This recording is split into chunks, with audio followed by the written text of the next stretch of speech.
ईस्वी सन् 2021 को दोस्रो दिन भर्खरै हामी नयाँ वर्षमा प्रवेश गरेका छौँ। यस वर्षको प्रवेश सँगसँगै म यहाँहरू सबैमा, हुन त मैले हिजो पनि शुभकामना सन्देश सम्प्रेषण गरिसकेका छु सबैमा, फेरि पनि एकपल्ट नयाँ वर्षको शुभकामना यहाँहरू सबैमा अर्पण गर्न चाहन्छु। आगामी वर्ष यहाँहरूको सुस्वास्थ्यको, सुख समृद्धि र सफलताको वर्ष होस्। यो आगामी वर्ष भनेको यो हामी प्रवेश गरेको अहिलेको वर्ष, चालु वर्ष भनौँ। यो वर्ष सन् 2021 नेपालको इतिहासमा एउटा ऐतिहासिक वर्ष हुनेछ। यो वर्ष संविधान कार्यान्वयनको सम्बन्धमा हामीले स्थापना गरेको संघीय लोकतान्त्रिक गणतन्त्रको सुरक्षा, त्यसको सुदृढीकरण र त्यसलाई कार्यान्वयन गर्दै अगाडि बढाउने सन्दर्भमा यसले सुस्पष्ट मार्गनिर्देश र विकास गर्नेछ। यो वर्ष नेपालको कम्युनिस्ट आन्दोलनको 72 वर्षमा चलिरहेको इतिहासमा एउटा नयाँ महान शुद्धिकरण अभियान, महान शुद्धिकरण आन्दोलन सफलताका साथ चलाउने। त्रिशुली नदीमा तपाईले कुनै फोहोरहरू परेको देख्नुभयो भने त्यसका छालहरूले बिस्तारै बिस्तारै बिस्तारै बिस्तारै किनारतिर फ्याँक्छन्। किनारमा गएपछि पनि त्यस छालले त्यो फोहोर मैलालाई फेरि अर्को छाल आएर अलिक परतिर पानीभन्दा अलिक बाहिर गर्छ। नेपालको कम्युनिस्ट आन्दोलनले त्यसै गरी फोहोर तत्त्वहरूलाई किनारामा गरेर पनि अलिक बाहिरपट्टि नेपालको कम्युनिस्ट आन्दोलनको एउटा महान शुद्धिकरण अभियान र शुद्धिकरणको कार्य सफलतापूर्वक अगाडि बढाउनेछ, एउटा माइलस्टोन हुनेछ। नेपालको लोकतान्त्रिक आन्दोलनलाई हाँक्नका लागि स्पष्ट गन्तव्य भएको र त्यो गन्तव्यतर्फ पुग्नका लागि सही नीतिहरू, सही बाटा, कार्यक्रम र योजनाहरू भएको त्यस्तो पार्टी, सही विचारमा संगठित भएको। संगठन भनेको के? सही विचारमा संगठित। अस्ति हाम्रो पार्टीको बैठकमा उपस्थित नभएर हराएका केही मान्छेहरू एउटा सभा गरेछ। त्यहाँ एक थरीले एउटा नारा लगाए, अर्को थरीले अर्को नारा लगाए, ती ठ्याकठुक पलाउँदा दुईटा दर्शन ढुङ्गा ठोकिए जस्तो झल्याक झुलुक हुन थाल्यो। त्यहाँ अहिले नै यस्तो छ। उहाँ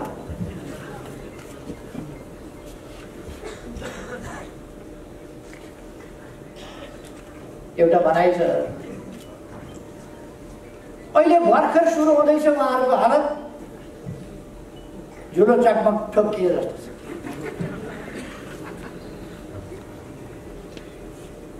माथिका नेताहरूको ध्यान जम्मा जम्मी कुर्सीमा छ, पदमा छ। पद चाहिएको थियो भने त बैठकमा आउनु पर्थ्यो, यता लाग्नु पर्थ्यो, पाउने ठाउँमा लाग्नु पर्थ्यो। सुन्तला खानुपर्छ भने सुन्तला घारीतिर पो जानुपर्छ, सल्लाह घारीतिर जानु।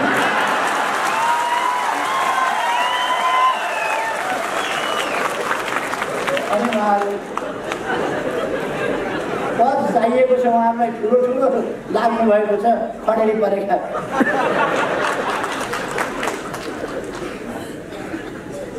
खैर, यो वर्ष सन् 2021 कोभिडमाथि हामीले नियन्त्रण पाउनेछौँ, कोभिडलाई पराजित गर्नेछौँ, पार्टीलाई सुदृढ बनाउनेछौँ, पार्टीलाई व्यापक बनाउनेछौँ र एउटा आँधी तुफानको रूपमा हाम्रो पार्टी अगाडि आउनेछ।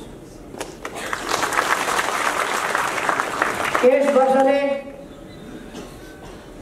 हाम्रो राष्ट्रियतालाई अझ मजबुत बनाउनेछ।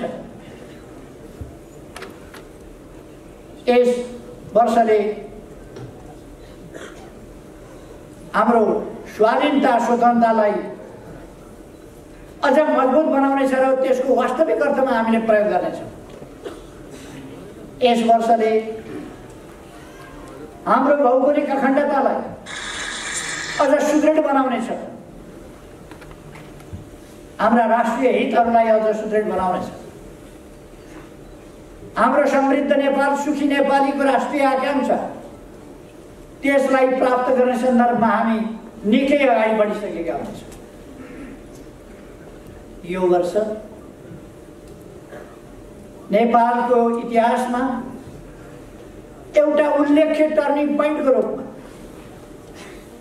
एउटा बहुतै महत्त्वपूर्ण मोडको रूपमा, एउटा ज्यादै महत्त्वको घुम्तीको रूपमा, त्यस रूपमा यो वर्ष अंकित हुनेछ। हाम्रा उद्देश्यहरू संकीर्ण उद्देश्यहरू, व्यक्तिगत उद्देश्यहरू, पारिवारिक उद्देश्यहरू होइनन्। हामी छोरा बुहारी, भाइ भतिजा, छोरीका लागि लडिरहेका छैनौँ। यो देशका जनताका लागि लडिरहेका छौँ। देशका जनताका बाबु आमाका लागि, भाइ बहिनीका लागि, दिदी भाइका लागि, दिदी बहिनीका लागि, छोरा छोरीका लागि, देशका सन्तानका लागि, देशको भविष्यका लागि हामी लडिरहेका छौँ। एउटा भन्छ कसको धन्दा कतातिर, कसको धन्दा कता, कसैको धन्दा खानातिर। अचम्म लाग्छ। तर साथीहरूलाई म भन्न चाहन्छु, तपाईहरुले हामीले पार्टी एकता त गर्यौं, एकीकरण गर्यौं। 3 महिनामा पूरा गर्ने एकीकरणको काम 3 वर्षमा पूरा गर्न दिएनन्, पूरा हुन सके। एकता एकीकरण गर्यौं। पार्टी तपाईहरुलाई थाहा छ, पार्टीले यस्तो सभा गर्न पाएको थियो। पार्टीका कमिटी चाहिँ थिए, कमिटीका बैठक जस्ता थिए। एउटा कमिटी 3टा गुट, 2टा गुटको एउटा समीकरण, सधैँको झमेला, पार्टी रहेन। त्यो स्थितिमा उहाँहरूले पुर्याउनु। गएका 3 वर्ष पार्टीले देशलाई अगाडि बढाउनका लागि महत्त्वपूर्ण काम गर्नु पर्थ्यो। महत्त्वपूर्ण कामका लागि, देश बनाउनका लागि, जनता सचेत बनाउनका लागि, जनतालाई संगठित गर्नका लागि पार्टीले कार्यकर्ता परिचालन गर्नु पर्थ्यो। तर कार्यकर्तालाई अलमलमा राखियो, असंगठित राखियो, कार्यकर्तालाई काम गर्न दिइएन। हाम्रो पार्टीका जस्ता तेज तरार कार्यकर्ताहरू, बलिदानको पृष्ठभूमिबाट आएका कार्यकर्ताहरू, संघर्षको पृष्ठभूमिबाट आएका कार्यकर्ताहरू आज समाजका पछौटेपनहरूलाई हटाएर, अशिक्षालाई हटाएर, समाजलाई सचेत बनाउँदै, संगठित गर्दै विकास निर्माणको काममा अगाडि बढाउन नेतृत्व गर्नुपर्ने कार्यकर्ताहरू हल नचल भएर, काम गर्न नपाएर शिथिलतामा 3 वर्ष खेर पाल्नु पर्यो। त्यो तपाईहरुलाई थाहा छ। अहिले समस्या कहाँनिर रहेछ, जाम कहाँ भएको रहेछ, खिया कहाँ लागेको रहेछ। 2टा नटबल्टु फेर्दाखेरि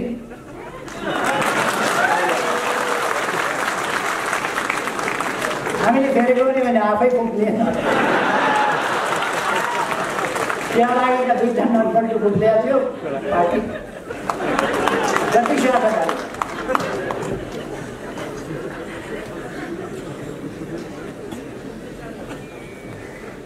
अहिले उहाँहरू पार्टी फुट्यो भनेर कराइराख्नु भएको छ। निर्वाचन आयोगबाट हिजो मैले एउटा पत्र प्राप्त गरेँ। उहाँहरूले एउटा निवेदन हाल्नुभएको रहेछ, असली हामी हौँ भनेर। यो बर्मजियाको बुढाको पेडा पसल हो, असली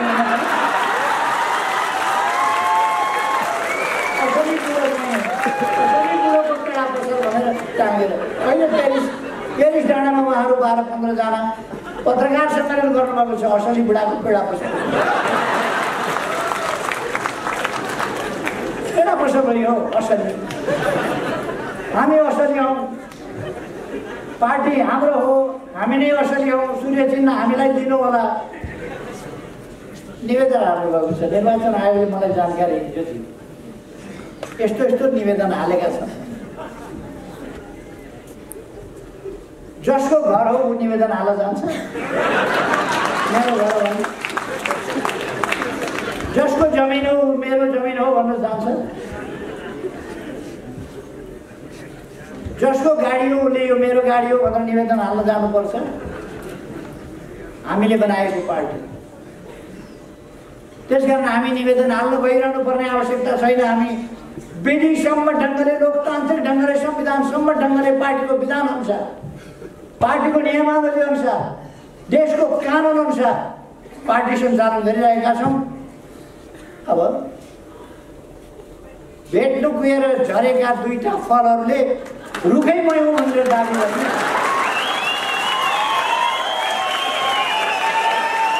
हामीले उहाँलाई बैठकमा आउनुहोस् भनेका छौँ।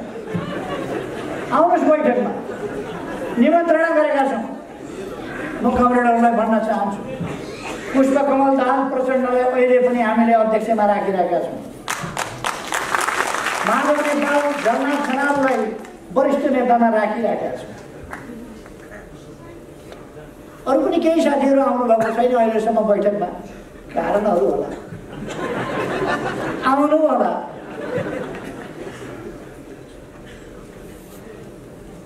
हामी कुनै हतारो गरिरहेका छैनौँ। हामी अहिले पनि सम्झाउन खोजिरहेका छौँ। पेरिस डाँडामा पत्रकार सम्मेलन चल्दैछ। यति गते यहाँ जाने, यति गते यो भेला गर्ने, सर्वदलीय भेला, सर्वदलीय भेटघाट, सर्वदलीय बैठक, प्रदेश स्तरीय भेला।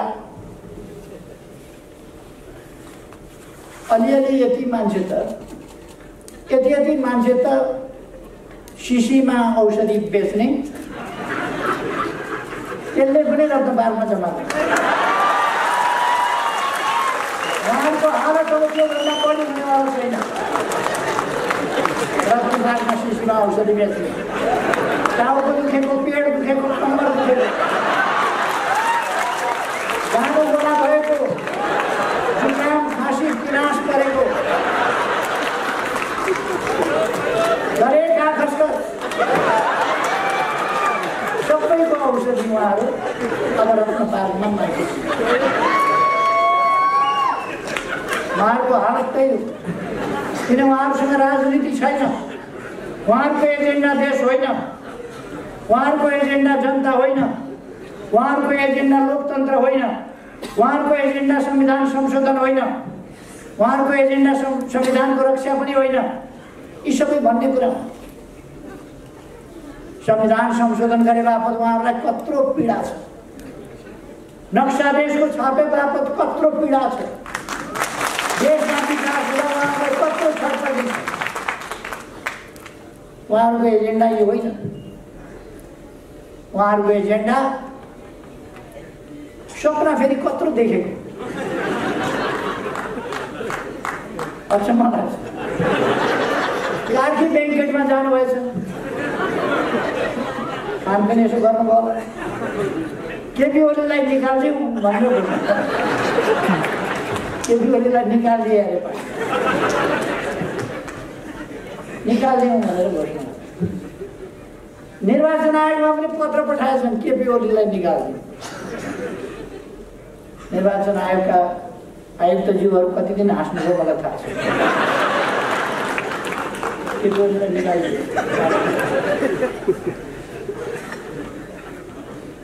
जसको कटेर उसको पुच्छर लाग्यो।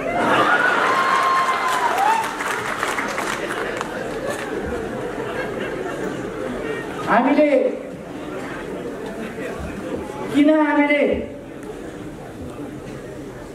संसद विघटन गर्नु, प्रतिनिधि सभा किन विघटन गर्नु?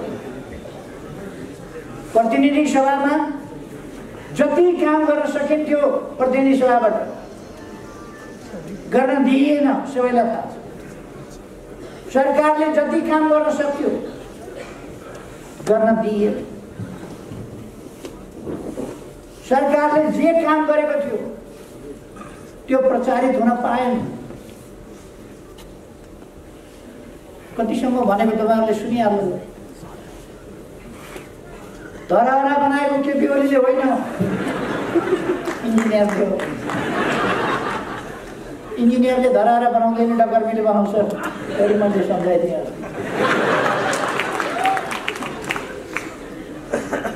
यो धरती बनाउने श्रमजीवी जनता, धरहरा पनि श्रमजीवी जनताले बनाएका हुन्, रानी पोखरी पनि श्रमजीवी जनताले बनाएका हुन्। तर अगुवाई कसैले गरेको हुन्छ। होइन भने शिलान्यास गरेर इँटा राखेर ढुङ्गा राखेर छोडेको रानी पोखरी इँटामा देउ लागिराखेको थियो। फेरि म फर्केर आउँदा लिडरसिप नभए डकर्मीले मात्रै बनाउन पाउने भएदेखि त बनाउँथे होला नि। तर बनाउन निश्चित गर्नु पर्छ। म आएपछि त रानी पोखरी बन्यो। यहाँहरूले देख्नुहोस्, अस्ति धरहराको 22औं तलाबाट काठमाडौँ यस्तो देखिन्छ भनेर अखबारमा मैले यसो फोटो हेरेको थिएँ। 22औं तलाबाट यस्तो देखिन्छ। धरहरा 22औं तलाबाट खिचेको फोटो पुरानो हो र? पुरानो धरहरा त 22 तला थिएन। अहिले धरहरा 22 तला त बनिसकेछ होइन? 22 तला त बनि नै सकेछ, जहाँ पत्रकार गएर फोटो खिचे काठमाडौँ। अर्थात् उहाँहरूलाई गरेको काम पनि भएको काम पनि भयो भन्न नसक्ने।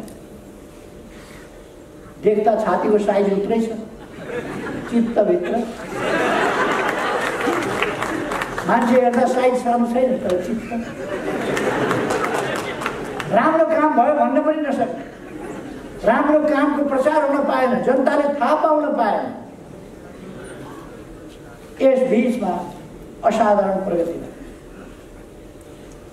दुनिया आश्चर्यचकित हुने गरी ठुलो आर्थिक वृद्धि दर। विश्वका 10वटा देशहरू जसले तीव्र आर्थिक वृद्धि दर गरे त्यसमा नेपाल हो। मानव विकास सूचकाङ्कमा अगाडि बढ्दै जाने तीव्रताका साथ अगाडि बढ्ने देशमा नेपाल बनिएको छ। आज विश्वमा नेपाल कहाँ छ? कतिले नेपाल सुनेका थिएनन्। नेपाल कहाँ छ थाहा थिएन। अहिले नेपाल कहाँ छ थाहा छ। नेपालको प्रधानमन्त्रीको बाहिर चर्चा पनि हुँदैन। अहिले भारतको हरेक मान्छेलाई सोध्नुभयो भने नेपालको प्रधानमन्त्री को छ भनेर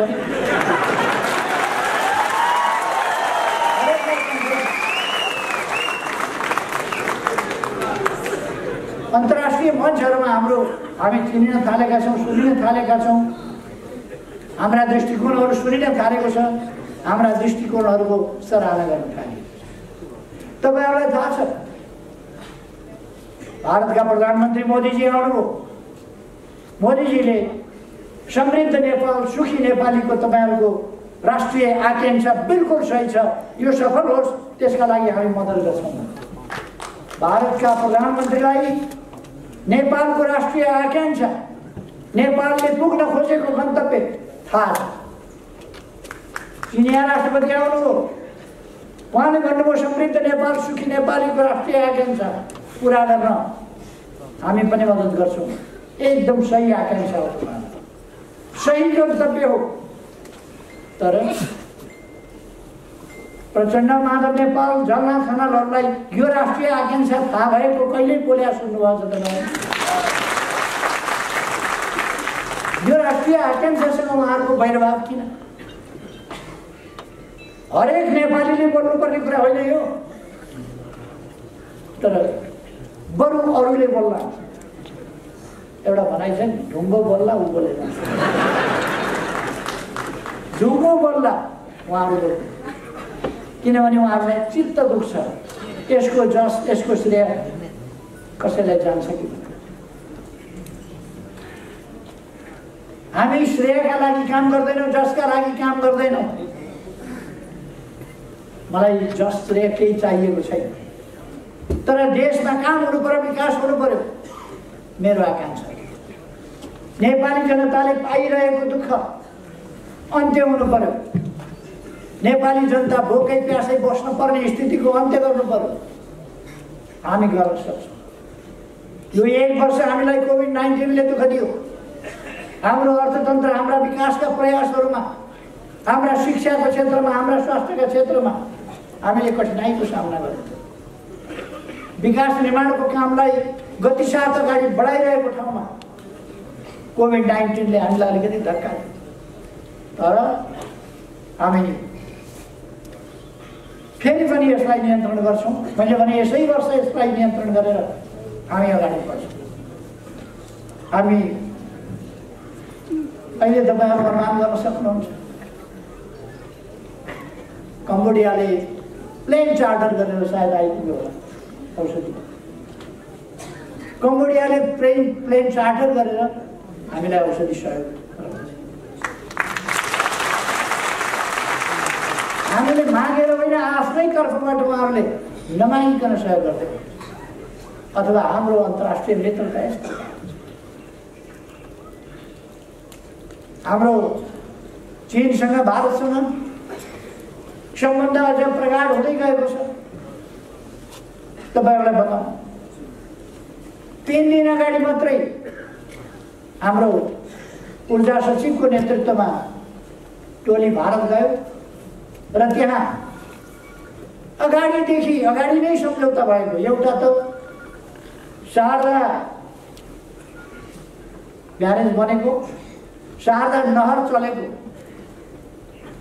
1928 देखि, अथवा 92 वर्षदेखि चाँदनी दोधाराको सिरानबाट शारदा क्यानाल बगेको थियो। चाँदनी दोधाराले पानी पाएको थियो। अत्यन्तै विरोध गरिएको सन्धि, एकीकृत महाकाली सन्धि, त्यसमा शारदा नहरबाट चाँदनी दोधारालाई क्युमेक्स पानी दिने सहमति गरियो। तर अहिलेसम्म सरकारहरू 25 वर्षै सरकारहरू चल्दा कुनै सरकारले त्यो सम्झौता पल्टाएर यो पानी चाहियो भनेर भन्न हिम्मत गरेको। अस्तिका दिन 6 महिनाभित्र अब शारदा ब्यारेजमा, शारदा क्यानलबाट हेडवर्क बनाउन थालिने र काम अगाडि बढाइने, अब चाँदनी दोधाराले सिँचाइ पाउने सहमति। अब हामी नहर बनाउँछौँ, चलाउँछौँ। विकास निर्माणका लागि हामीले विभिन्न आइसिटी, तपाईँहरूले सुन्नुभएको छ, इन्टिग्रेटेड चेकपोस्टहरू हामीले वीरगञ्ज, विराटनगर, भैरवा विभिन्न ठाउँमा चलाएका छौँ, नेपालगञ्जमा चलाइरहेका छौँ र त्यही कुरा हामी चाँदनी दोधाराबाट चलाउँछौँ। रक्सौलबाट काठमाडौँ रेल आउने कुरा तपाईँहरूले सुन्नुभएको छ, सर्वे भइसकेको छ। केरमबाट काठमाडौँ रेल आउने, त्यो पनि तपाईँहरूले सुन्नुभएको छ। देश सुरुङ मार्गमा प्रवेश गरेको छ, सुरुङ खनिन थालेको छ। अब सुरुङ कस्तो हुन्छ भनेर यसो हेर्न मन लाग्यो भने, पिकनिक जान मन लाग्यो भने, यसो घुम्दै जाउँ न मोटरबाइकमा, सुरुङ कस्तो हुँदो रहेछ भन्यो भने थानकोट जानुभयो हुन्छ। अब हामी सुरुङ हेर्न विदेश आउनु पर्दैन, यहीँ थानकोट भइहाल्छ। अब टोखा छ अरे सुरुङ मार्ग, निर्माण हुनेवाला छ। बेत्रावतीबाट स्याफ्रो बेसीसम्म सुरुङ मार्ग निर्माण हुनेवाला छ। यस्ता थुप्रै कामहरू भइरहेका छन् तराईको सिँचाइका लागि। सुनकोशी मरिन डाइभर्सन त्यसको अब ठेक्का लाग्ने स्थितिमा पुगेको छ। टनेल बनाएर पानी लाने बिजुली हुलाकी राजमार्गको चर्चा धेरैले गरे। बनाउन हामी नै चाहिएको छ। हामीले हुलाकी राजमार्ग अरूका समयमा तराई डुबानमा पर्यो, हामीले वार्ता गरेर डुबान खोल्यौँ। हाइवेबाट तराईका सदरमुकाम जानु पर्यो भने 20 किलोमिटर 25 किलोमिटरको बाटो 2 घन्टा 2.5 घन्टा लाग्थ्यो। बाटो बिग्रियो। अहिले ढल्केबरबाट जनकपुर जाने साथीहरू बाटो सम्झना होला। पथलैयाबाट वीरगञ्ज जाने साथीहरू बाटो त सम्झना होला। यहाँ बुटवलबाट भैरवा जाने बाटो साथीहरूलाई सम्झना होला। भैरवाबाट लुम्बिनी जाने बाटो, तौलियाबाट जाने बाटो 4 लेनको बन्दैछ, त्यो पनि थाहा होला सायद।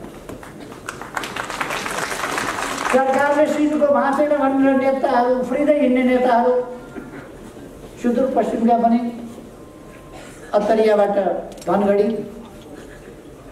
15 मिनटको बाटो 6 लेनको अहिले चौडा। हामी बुटवल नारायणघाट खण्ड हाइवे 6 लेनको चौडा, पूर्व पश्चिम राजमार्ग चौडा गर्दैछ। मदन भण्डारी राजमार्ग तयार हुँदैछ।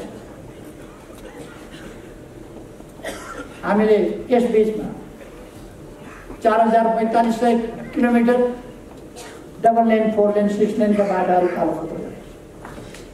400 भन्दा बढी सडक पुलहरू निर्माण गरेका छन्। 7 लाख भैँसाहरूले भत्काएका 7 लाख घरहरू बनाएर पीडित जनतालाई हस्तान्तरण गरिसके। स्कुल विद्यालय तराईमा केपी ओली मधेस विरोधी भनेर हिँड्नेहरूलाई साथीहरूले सोध्न सक्नुहुन्छ। आँधी हुरी जहिले पनि जान्थ्यो, घरहरू भत्किन्थे, तर केही महिनाभित्र फुसका छाप्राहरू उडाएको थियो चक्रवातले। त्यस ठाउँमा 869 पक्की घरहरू बनाएर जनतालाई हस्तान्तरण यो सरकारले केही महिनाले।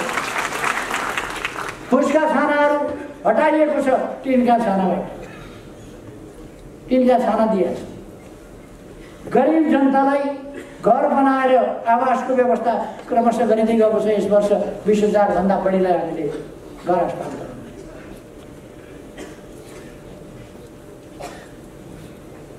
यो मान्छेले नेतृत्व गरिरहन पायो भने त देश त सर्लक्कै परिवर्तन भएर अरूले त फेरि कुनै गर्न नपाउने खालको स्थिति बन्छ कि क्या हो भनेर केही मान्छेको मन केहीलाई अत्यन्तै छटपटीको छिर्के लाउन खोजेको लड्दैन,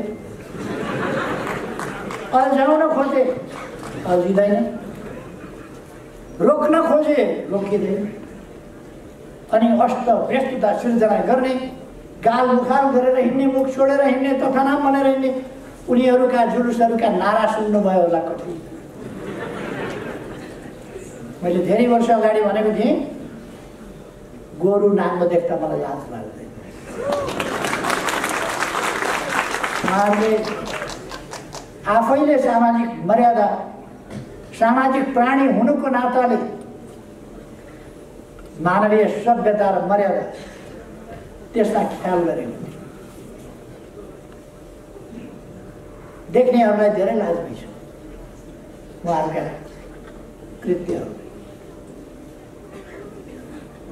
खै देश अगाडि बढिरहेको छ, देश अगाडि बढ्छ, देश अगाडि बढाइनेछ। म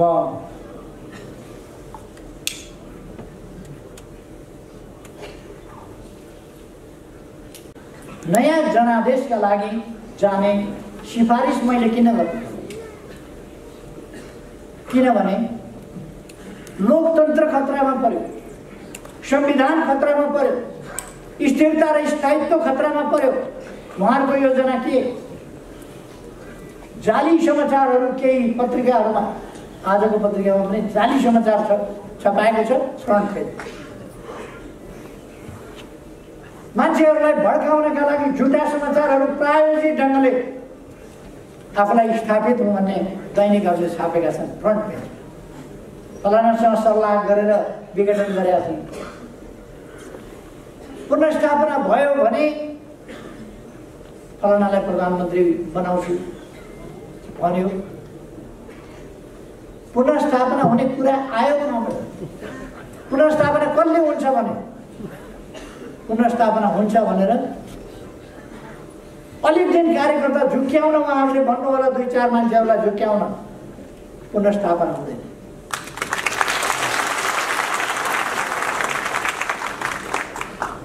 देश चुनावतिर गइसक्यो, निर्वाचन आयोगले चुनावको तयारी गरिरहेको छ, सुरक्षा निकायहरू चुनावको तयारी गरिरहेका छन्, राजनीतिक पार्टीहरू चुनावको तयारी गरिरहेका छन्। जनता ताजा जनादेश दिएर यस्ता तत्त्वहरूलाई होइन, स्वच्छ तत्त्वहरूलाई, स्वच्छ व्यक्तिहरूलाई, देशलाई माया गर्नेहरूलाई, छलकपट नगर्नेहरूलाई ताजा जनादेशका साथ एउटा यस्तो सशक्त प्रभावकारी पार्लियामेन्ट बनाउने गरी मतदान गर्न चाहन्छ।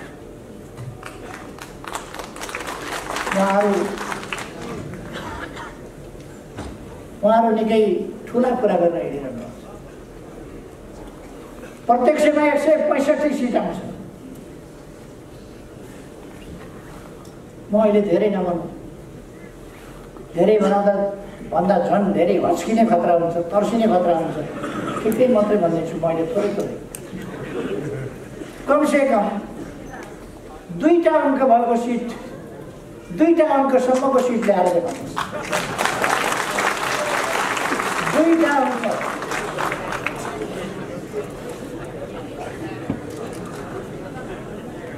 तर त्यस स्थितिमा उहाँहरू पुग्नु, उहाँहरू फर्किनुहुन्छ, छनक पाइसक्नु होला। त्यसकारण उहाँहरूलाई ठाउँ राखेका छ हामीले। केन्द्रीय कमिटीमा उहाँहरूको ठाउँ छँदैछ जस्ताको त्यस्तै। यति हो। अब फर्किएर फेरि उपद्रव मचाउन पाइन्छ। अब फर्केर उहाँहरूलाई खानकोमा राखिदिन्छ, खानकोमा बस्नुपर्छ, पार्टी झैँ काम गर्नुपर्छ, पार्टीको नेता झैँ बोल्नुपर्छ, पार्टीको कार्यकर्ता झैँ बोल्नुपर्छ। अनेक तारा गुटबन्दी गर्न पाइँदैन। त्यसकारण अब गुटबन्दीलाई हामीले बिदा दियौँ। व्यक्ति फर्किए पनि प्रवृत्ति फर्कन दिइने छैन। व्यक्ति फर्किए पनि अब गुटबन्दी फर्किन दिइने छैन। हामीले जब देश अप्ठ्यारोमा पर्यो, देश सङ्कटतिर लाग्न चाहनुभयो उहाँले, दलभित्रैबाट दलको नेतालाई थाहा छैन, प्रथम अध्यक्षलाई थाहा छैन, प्रधानमन्त्रीलाई थाहा छैन, हस्ताक्षर बोकेर कहिले राष्ट्रपति कहाँ पुगेका छन्, कहिले कतातिर पुगेका छन् हस्ताक्षर बोकेर, थैलोमा हस्ताक्षरको प्रति लिएर, कागज लिएर कुदेका छन्। केन्द्रीय कमिटीको बैठक बोलाउनु पर्यो, कामरेडहरू सही गर्नुहोस् भनेर केन्द्रीय कमिटीको बैठक बोलाउनु सही गर्नुपर्छ। बोलाइहालिन्छ नि केन्द्रीय कमिटीको बैठक, त्यस बहानामा सही गर्न नआउनुभयो। अनि उहाँहरूले पेश गर्न चाहिँ अविश्वासको प्रस्तावका लागि, पेश गर्न चाहिँ विशेष अधिवेशन बोलाउनका लागि भनेर पेश गर्यो, जुन कुरा झुट हो। सांसदहरूलाई त्यसरी सही गराएको थिएन उहाँहरू। उहाँहरू भनिरहनु भएको छ, दाबी गरिरहनु भएको छ हामीतिर बहुमत छ। पखौँ त वैशाख 17 गते र 27 गते हेरौँ मतको तारा। कसले कसलाई निकालेछ, को चाहिँ पार्टीबाट निक्लिएछ वैशाख 17 र 27 गते हेरिहालौँ। म हाम्रा युवाहरूलाई आग्रह गर्न चाहन्छु, हाम्रा नवयुवाहरूलाई आग्रह गर्न चाहन्छु, तपाईहरुले धेरै बाँच्नु छ, यो देश बिग्रिन दिनु हुँदैन। केही मान्छेहरूका गलत प्रचार, गलत उद्देश्यका प्रचारहरूमा यो देशलाई जान दिनु हुँदैन, अलमल्न दिनु हुँदैन र हाम्रा युवाहरू अलमलमा पर्नु हुँदैन। युवाहरू अब देशलाई जोगाउने कुरामा सही विचार बोकेर, सही ढङ्गले मन मस्तिष्कमा देशलाई राखेर अगाडि बढ्नु। अहिले हाम्रा केही मित्रहरूले, उहाँहरूले देशमा अस्थिरता, अनुशासनहीनता, अराजकता, पार्टीभित्र तपाईँहरू विचार गर्नुहोस् त, प्रथम अध्यक्षको विरुद्ध, प्रधानमन्त्रीका विरुद्ध के बोलेर हिँड्नु भएको थियो उहाँहरू यी 3 वर्ष? पार्टीको पक्षमा बोल्नुभयो, सरकारको पक्षमा बोल्नुभयो, राम्रो कामको पक्षमा बोल्नुभयो, बोल्नु भएन।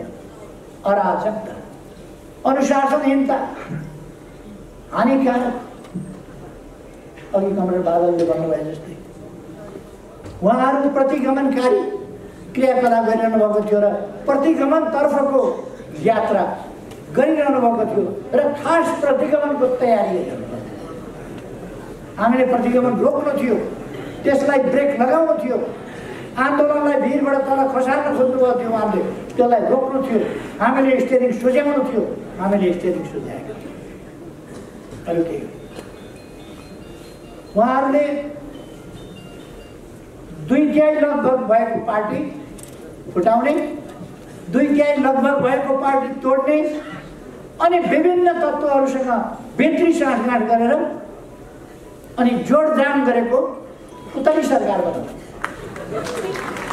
जोडजामको ताला जोडेको पुतली सरकार, आफ्नो 2/3 को लगभग 2/3 को सरकार ढाल्ने, पार्टीको एकता भताभङ्ग पार्ने अनि विभिन्न रङ्गी बिरङ्गी तत्त्वहरू जोडेर सरकार बनाउने अनि हर्स ट्रेडिङको खेल सुरु गर्ने, सधैँ अस्थिरता, सधैँ सरकार बनाउने र ढाल्नेको चक्रव्यूहमा देशलाई फसाउने, जनतालाई निराश पार्ने, विकासलाई अवरोध गर्ने, यही उहाँहरूका प्रयास हो। ती प्रयासहरूलाई रोक्नका लागि, त्यता देशलाई जान नदिनका निम्ति, हर्स ट्रेडिङको राजनीति फेरि फर्किन नदिनका निम्ति देशमा जनताको इच्छा अनुसारको सरकार, जनताको इच्छा अनुसारको काम गर्ने सरकार, देशलाई माया गर्ने सरकार, अरूबाट सञ्चालित होइन, आफै आफ्नो देशका लागि आफै सञ्चालित हुने सरकार,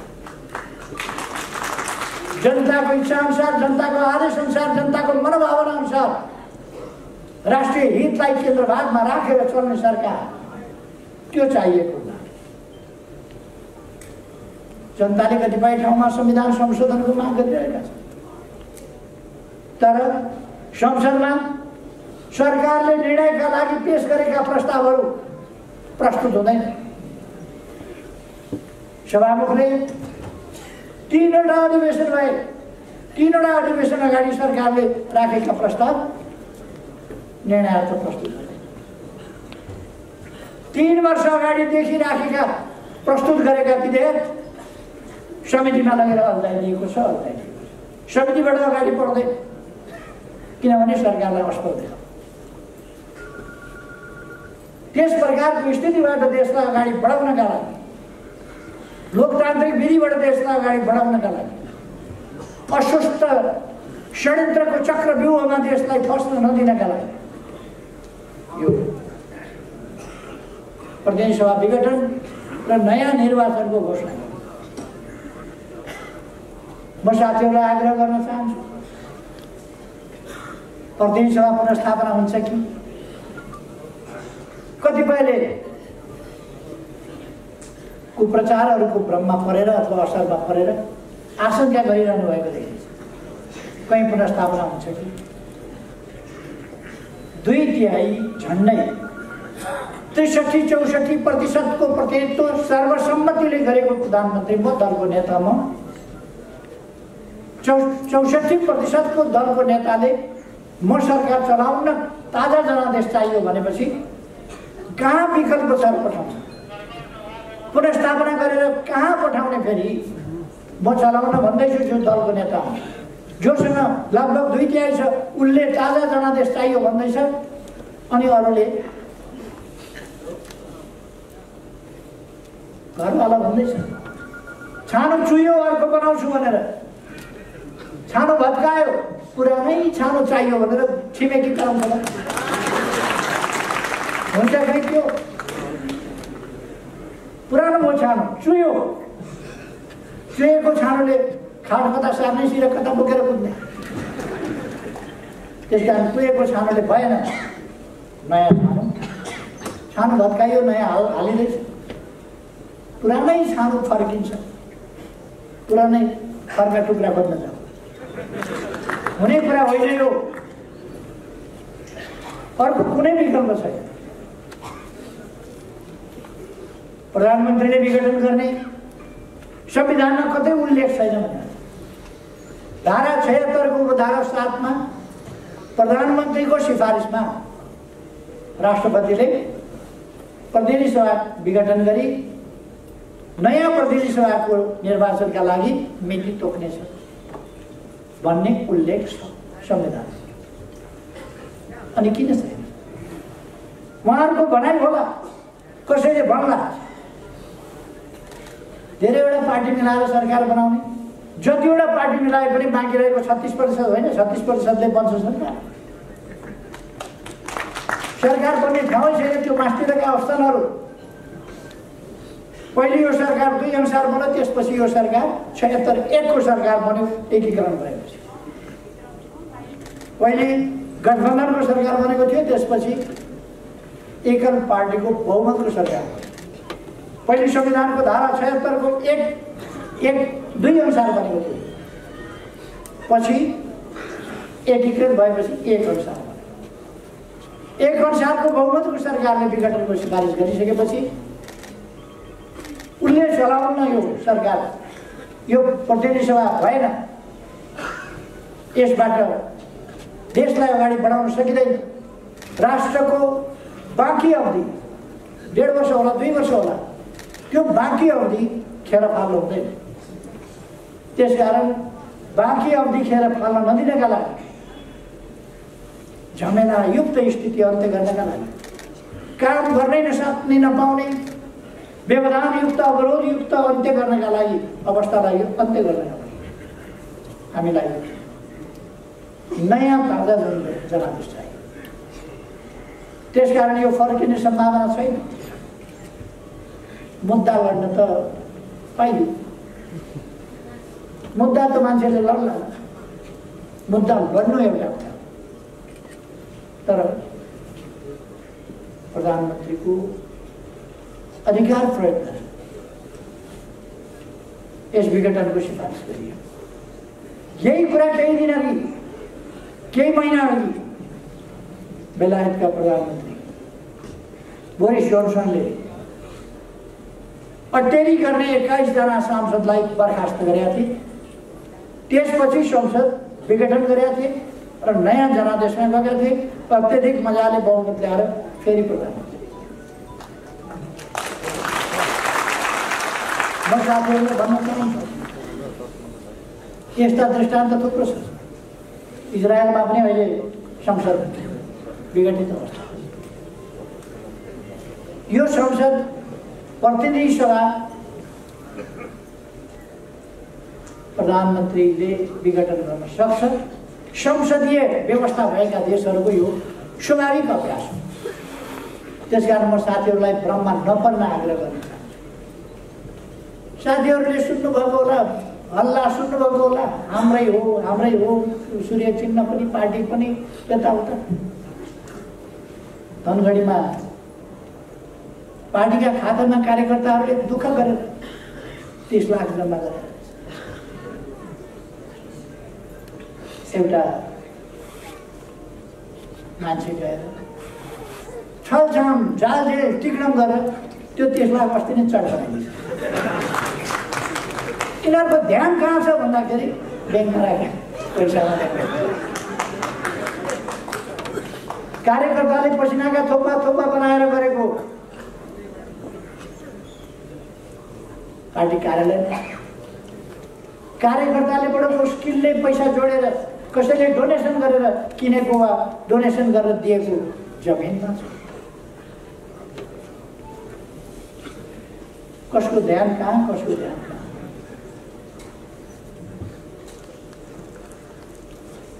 कसको धन्दा के, कसको धन्दा के?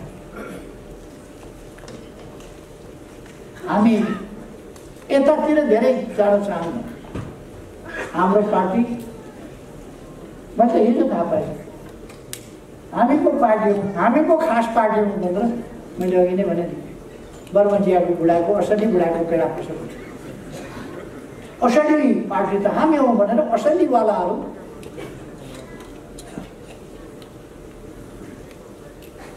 एकपल्ट चार्ली च्याप्लिनको क्यारिकेचर गर्ने कम्पिटिसन भयो। कसले क्यारिकेचर गर्ने सबभन्दा राम्ररी चार्ली च्याप्लिनको। त्यहाँ केही प्रतिस्पर्धीहरू भए जसमध्ये 4वटा चाहिँ फाइनल राउन्डमा गए। फाइनल राउन्डमा जाँदा चार्ली च्याप्लिन चाहिँ परेको छ। चार्ली च्याप्लिनले पनि भाग लिएको थियो, उतै चार्ली च्याप्लिन जस्तो ठहरिएन, अर्को चाहिँ ठहरिएन। हाम्रो अदालत चार्ली च्याप्लिन कुन चाहिँ हो भनेर छुट्याउन नसक्ने अवस्था छैन। लुगा हेरेर चिन्छ, जेल लगाएको कपाल हेरेर चिन्छ, अनुहार हेरेर चिन्छ, अनेक हिसाबले चिन्छ, कुम हल्लाएकोबाट चिन्छ, अनेक हिसाबले चिन्छ। चार्ली च्याप्लिन चिन्नमा हाम्रो अदालतले गल्ती गर्दैन, हाम्रो निर्वाचन आयोगले गल्ती गर्दैन, हाम्रा न्याय निरूपण गर्ने निकायहरूले गल्ती गर्दैन। इतिहास सबैलाई थाहा छ। त्यसकारण साथीहरू ढुक्क रहनु, सूर्य चिन्ह हामीसँग हुन्छ।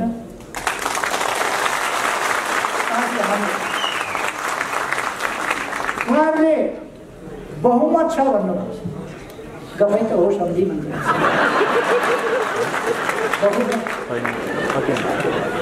कहाँबाट आयो बहुमत उहाँहरूसँग? कहाँ पुष्टि भयो? कुन महाधिवेशनले भन्यो उहाँहरूसँग बहुमत छ? कुन महाधिवेशनले, कुन अधिवेशनले भन्यो? कहाँ छ? कुनै एउटा जिल्लामा बहुमत ल्याएर, एउटा निर्वाचन क्षेत्रमा बहुमत ल्याएर देखाउनुहोस् त। बहुमत छ, दाबी पनि कस्तो बहुमत छ। रेस्लिङ खेलमा कहिले कहिले देखिन्छ त्यो रेस्लरहरूले लड्नु ओर्नु कता हो कता पहिले नै त्यो हुन्छ नि लाउ त्यो चाहिँ खोसेर दिएर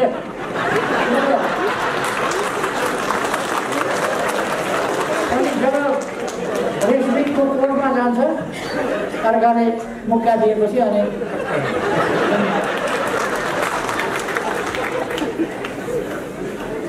उहाँहरूको त्यस्तै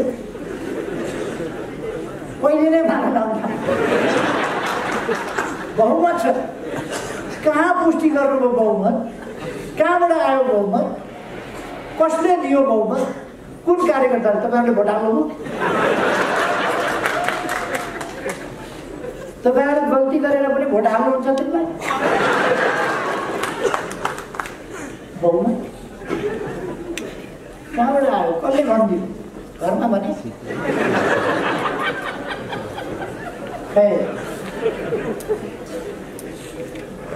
म साथीहरूलाई एकदम ढुक्क र नागरिक यो 21औं शताब्दीको 21औं मैले सुरुमै भने यस देशका लागि, यो विश्वका लागि पनि एउटा असाधारण ऐतिहासिक वर्ष हुनेछ। त्यसै गरेर यस देशका निम्ति यो उल्लेख्य ढङ्गले असाधारण र ऐतिहासिक वर्ष हुनेछ। हामी अब चुनावको अभियानमा जुटौँ। हाम्रा कमिटीहरू चुस्त दुरुस्त बनाऊ। धुलो लागेको छ भने त्यसलाई झड्कार फड्कार गरौँ, अगाडि बढौँ। आँधी तुफान भएर अगाडि बढौँ, पहाडी चाहिँ अगाडि बढौँ हामी। त्यसपछि यस्ता गफहरू आँधीले बगाएर लान्छ, बाढीले बगाएर लान्छ। यी गफहरूका पछाडि हामीलाई अल्झनु छैन। त्यसकारण म साथीहरूलाई आग्रह गर्न चाहन्छु, तपाईँहरू दृढताका साथ अगाडि बढ्नु। उहाँहरूले कहिले कहिले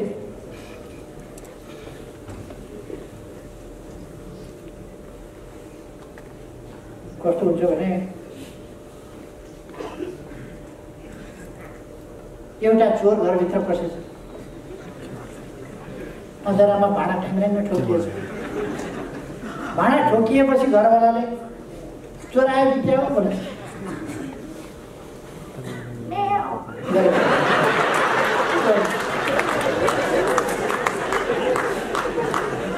बिरानो रहेछ भने घरवाला एकछिनपछि फेरि यसो चल्ने बित्तिकै अँध्यारो थियो। फेरि भाँडा त ट्याक्रेको ठोकिने मात्रै हो, धेरै गरेर उर्नु भएपछि उठेर हेर्दा त के को बिरालो, म्याउ त गर्दै थियो। तर घरवालाले टर्च बालेर यसो हेर्दा त ढाडे। त्यसको गति के भयो होला त आफै खै एकछिन अल्मल्याउन खोज्छन्, एकछिन झुक्क्याउन खोज्छन्, अँधेरामा भेट्टायो भने म्याउ गरेर उम्किन खोज्छन्। तर म्याउ स्याउ जे गरे पनि उम्किँदैन होइन। यसपल्ट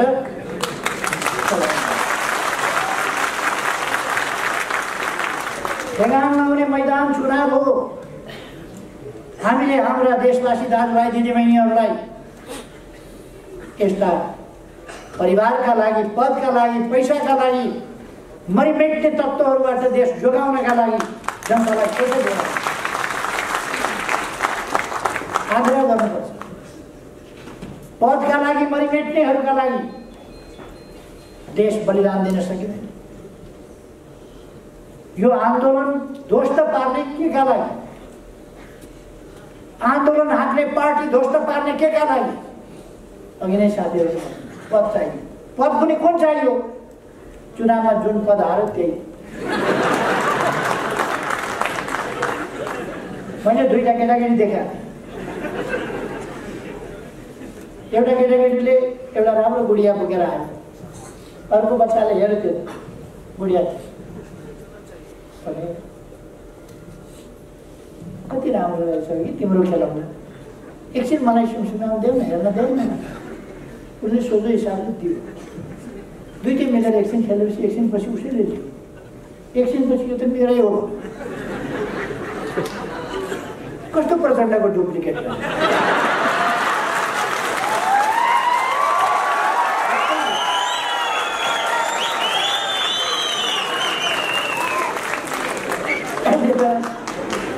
एकता के गरिरहेको थियो, एकछिन खेलाउन के दिएको थियो, कार्यकारी के यसो दिएको थियो।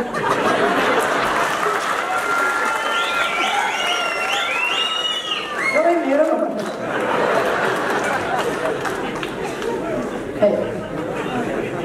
साथीहरू आत्मविश्वासका साथ अगाडि बढ्नुहोस्, एकताबद्ध भएर अगाडि बढ्नुहोस्। यति बेला आपसी मनमुटाव, मतभेद आदि इत्यादि कुराहरूमा अल्मलिने होइन। देशलाई ध्यानमा राख्नुहोस्।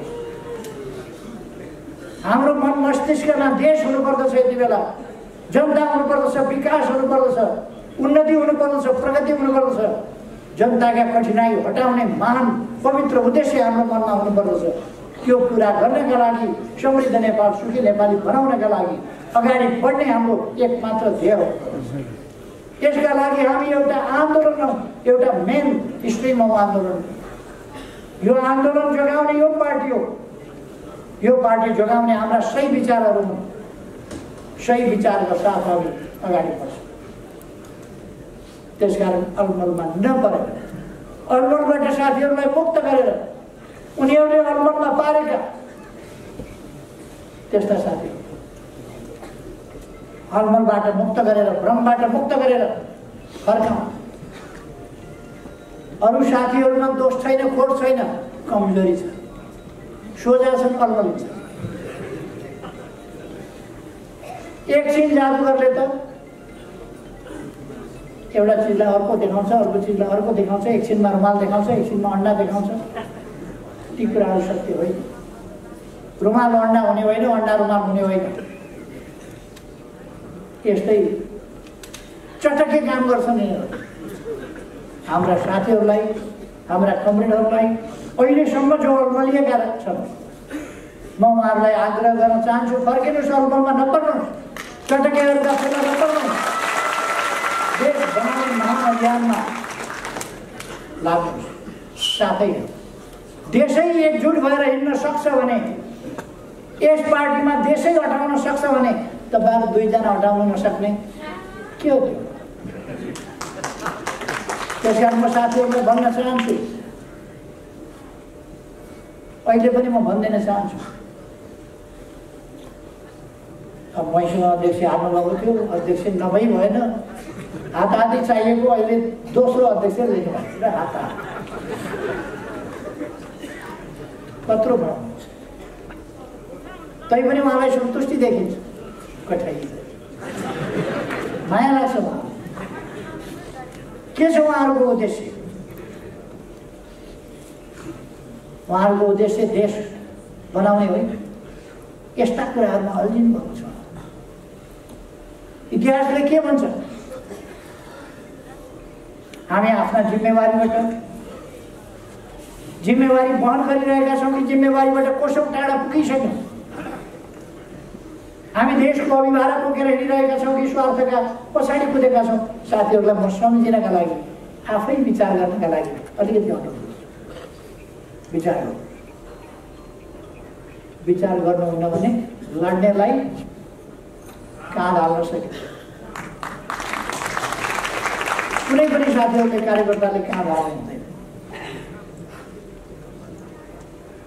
अब म धेरै समय नलिउँ, साथीहरू आत्मविश्वासका साथ, उत्साहका साथ अगाडि बढ्नुहोस्। 50 वर्ष अगाडि पार्टी टुक्रा टुक्रामा थियो, आन्दोलन टुक्रा टुक्रामा थियो, लोकतान्त्रिक आन्दोलनको ढाड भाँचिएको थियो, प्रगतिशील आन्दोलनको, वामपन्थी आन्दोलनको ढाड भाँचिएको थियो र ती टुक्रा टुक्रा भयो। त्यस्तो बेलामा निरङ्कुश राजतन्त्र, निर्दलीय पञ्चायती तानाशाही व्यवस्था, त्यस्तो अवस्थामा आन्दोलन हामीले सुरु गर्यौँ। हाम्रो आन्दोलनका दुईटा पक्ष थिए, एउटा लोकतान्त्रिक गणतन्त्र अर्थात् निरङ्कुश राजतन्त्रात्मक पञ्चायती व्यवस्था अन्त्य गर्ने र लोकतन्त्र र गणतन्त्र स्थापना। लोकतान्त्रिक गणतन्त्रको उद्देश्य त्यसका निम्ति आन्दोलन, लोकतान्त्रिक आन्दोलन, वामपन्थी आन्दोलन अत्यन्तै सशक्त र मजबुत चाहिन्छ, प्रभावकारी चाहिन्छ, राष्ट्रव्यापी चाहिन्छ। त्यस्तो आन्दोलन, त्यसका लागि कम्युनिस्ट पार्टी सशक्त चाहिन्छ, विचारमा सुस्पष्ट र सुदृढ सङ्गठन भएको पार्टी चाहिन्छ। त्यो कुरा हामीले गर्न थालेका छौँ। त्यस ठाउँबाट थालेर नयाँ पार्टी निर्माण गरेर यस ठाउँसम्म ल्याइयो। हामी पछाडि फर्किने होइन, हाम्रो गति यहीँ रोकिने होइन, हामी अगाडि बढ्दै जान्छौँ। हाम्रो अभियान, हाम्रो आन्दोलन आधा शताब्दीमा हामीले यहाँ नै पुर्याएका छौँ। यति सशक्त आन्दोलन हिजो त हामी हिम्मत हारेका थिएनौँ। जेलका चिसा छिडीहरूमा, कालकोठरीका छिडीहरूमा हामी हारेका थिएनौँ। हाम्रो हिम्मत हारेको थिएन। एक्लै हुँदा पनि हाम्रो महान उद्देश्यको कारणले हामी भोलि सयौँ, हजारौँ, लाखौँ हुन सक्छौँ भनेर हामी विश्वास छ। आज त हामीसँग यत्रो मजबुत पार्टी छ, सही विचार बोकेको पार्टी छ, गन्तव्यतर्फ अगाडि बढेको पार्टी छ। यस्तो पार्टी भएपछि हामी, म साथीहरूलाई भन्न चाहन्छु, मुनामदनमा मदनले भने जस्तो तिमीले हाँसे म हाँक्न सक्छु भनेको थिएँ नि। म साथीहरूलाई भन्न सक्छु, तपाईँहरू एकजुट भएर गतिशील ढङ्गले अगाडि बढ्नुहोस्। शीर्ष स्थानमा म छु। मैले आन्दोलनलाई तलमाथि पर्न दिन्न, सही दिशामा हाँकेर ल्याउँछु। हामी आफ्नै जीवनमा राजतन्त्रसँग, जिउँदो राजतन्त्र बलियो राजतन्त्र त्यति बेला थियो। त्यति बेला खाली हातले हामीले हात पन्जा लडाएर ढाल दियो। केही नभएका हातहरूले सशस्त्र हातहरूलाई ढाल दिए। राजतन्त्र हामीले फालेको, गणतन्त्र हामीले ल्याएका, लोकतन्त्र हामीले ल्याएका हौँ, तानाशाही हामीले फालेका, अन्धविश्वास र पछौटेपनहरूलाई पराजित गर्दै हामीले अगाडि बढाएका, जात जात भाषा भाषा क्षेत्र क्षेत्र भूगोल भूगोलमा बाँडेर पहिचानका नाउँमा नेपाली जनतालाई लडाउन भिडाउन खोज्ने र नेपालको भविष्य ध्वस्त पार्न खोज्ने, नेपाललाई वान्डा बनाउन खोज्ने त्यस्ता अभ्यासहरूलाई हामीले ध्वस्त पारेर राष्ट्रिय एकता जोगायौँ। हामीले अनौठो असाधारण भोकै बसेर पनि नाकाबन्दीको सामना गरेका हौँ र घुँडा टेकेका होइन। अहिले हामीले हाम्रो देशको भूभाग समेटेर नक्सा बनाएका छौँ। त्यो नक्सा संविधानमा सामेल गरेर संविधान समेत संशोधन गरेका छौँ। त्यो नक्सामा भएको हाम्रो जमिन विधिवत ढङ्गले हामी फिर्ता ल्याउँछौँ। साथीहरूलाई म आग्रह गर्न चाहन्छु, पार्टी लिडरसिपको पङ्क्ति ठिक छ, त्यसलाई अग्रस्थानमा बसेर नेतृत्व मैले गरिरहेको छु र मेरो अरू कुनै स्वार्थ छैन। मैले केही लिनु छैन। मैले सुन्दर देश बनाउनु छ, नयाँ पिँढीलाई, नयाँ पुस्तालाई सुन्दर देश, सुन्दर पार्टी, सुन्दर आन्दोलन, सुन्दर व्यवस्था, सुन्दर प्रणाली, सुन्दर ढङ्गले चलेको लोकतन्त्र र एउटा विकसित सभ्य समाज निर्माण गरेर उहाँहरूलाई चिप्लाउनु। अरू केही मेरो स्वार्थ छैन, जहिले हटाउनु पर्छ। त्यसकारण यो अभियान एक्लैको अभियान होइन, हामी सबैको अभियान हो। यस अभियानमा जुटौँ। म साथीहरूलाई आग्रह गर्न चाहन्छु, फेरि एकपल्ट सबैमा नयाँ वर्ष 2021 इस्वी सनको त्यसको शुभकामना व्यक्त गर्दै आफ्नो भनाइ टुङ्ग्याउँछु।